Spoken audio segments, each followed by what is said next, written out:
Abbiano sciccareddu davvero saporito, a mia me l'ha ammazzato, povero scecco mio.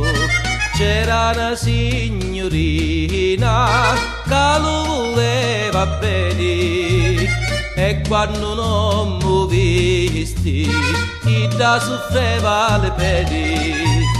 Che bella voce aveva, variano tanti lori, sciccareddo di lume cori, come io dai ascoltare.